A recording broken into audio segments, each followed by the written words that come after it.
Every morning ako yung naghahatid kay Em sa school, kaya pati ako nagpe-prepare.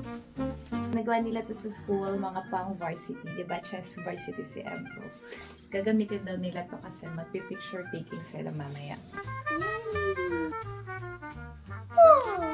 Bro, ako na